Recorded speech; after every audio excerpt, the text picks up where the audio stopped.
Pada sekitar abad ke-15, Kademangan Wengker yang kini menjadi kota Ponorogo masuk dalam kekuasaan Majapahit.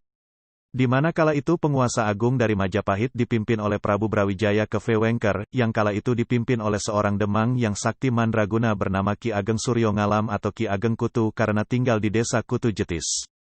Sebagai negeri bawahan, Wengker sangat makmur dan harusnya selalu dapat membayar pajak atau upeti pada Majapahit.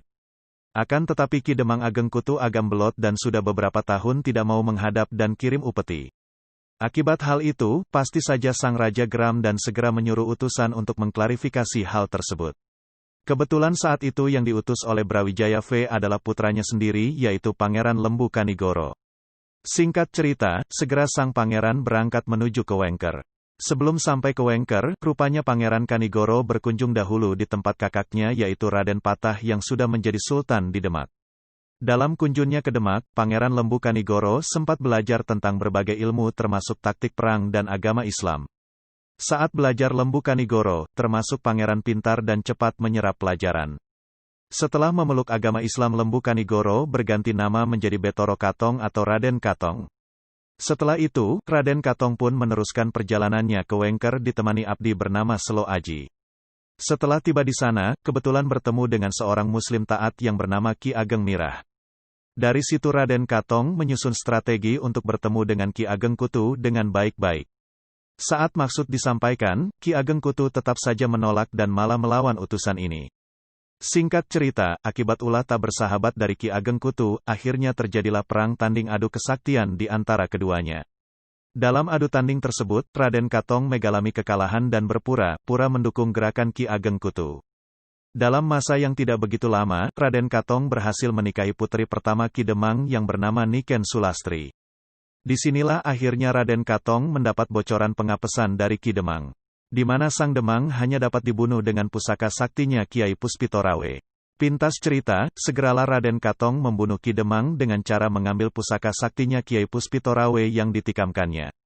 Kembali ke belakang, pada saat Ki Ageng Suryo Ngalam, Ki Ageng Kutu, menjadi Demang di daerah Wengker, beliau kerap mendirikan perguruan-perguruan kanuragan.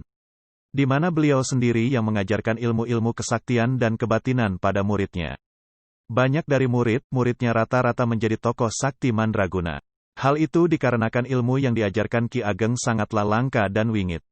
Dalam ajarannya, siapa yang mampu bertapa brata dan menghindari perempuan maka akan sempurna ilmu kesaktiannya. Setelah Ki Ageng Kutu ini kalah dari Raden Katong, menantunya, dan mangkat, segenap pengikut juga murid-muridnya dikumpulkan oleh Raden Katong dan diarahkan untuk menjadi Manggala Negeri. Demikian juga dengan tempat-tempat perguruan tersebut dijadikan tempat untuk menggembleng para pemuda, guna menjadi satria-satria untuk pertahanan daerah yang baru didirikan yaitu Bumi Ponorogo. Di mana Raden Betoro Katong menjadi bupati pertamanya. Para Manggala Sakti inilah yang pada akhirnya disebut Warok yaitu, para satria yang patriotik untuk bela negeri dan berbudi luhur, berwatak jujur, bertanggung jawab, rela berkorban untuk kepentingan orang lain. Suka bekerja keras tanpa pamrih, adil dan tegas, banyak ilmu, kauru luhur dan tentunya sakti mandraguna. Berbicara tentang Warok tentu saja sangat luas, seluas kultur budaya Ponorogo itu sendiri. Warok merupakan kebanggaan masyarakat Ponorogo dan memang begitulah pada dasarnya watak karakter dan jiwa yang dimiliki oleh masyarakat Ponorogo dan sudah mendarah daging. Merujuk sejarah Warok itu berpenampilan sangar, kumis dan jenggotnya lebat brewok, pakaiannya serba hitam, baju potong gulon, celana panjang hitam lebar memakai kain bebeit, batik latar ireng, tutup kepala udeng dengan mendolan, dan ini yang menjadi ciri khas usus-usus, tali kolor, warna putih panjang dan besar menjulur sampai kaki. Karena itulah masyarakat sangat mengidolakan keberadaan Warok tersebut, maka untuk uri-uri budoyo timbullah yang namanya Warokan, yang kurang lebihnya adalah tiruan dari penampilan Warok dahulunya. Warokan yang sering kita lihat pada setiap pertunjukan reog dimanapun pasti ada sosok Waroknya, yang biasanya ada Warok muda dan Warok tua.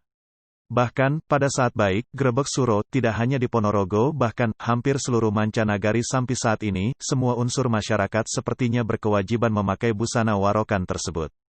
Hal ini tentulah berdampak baik bagi lestarinya budaya murni Nusantara yang tidak akan mudah punah dan tetap mewendara daging pada anak cucu bangsa, hingga akhir masa.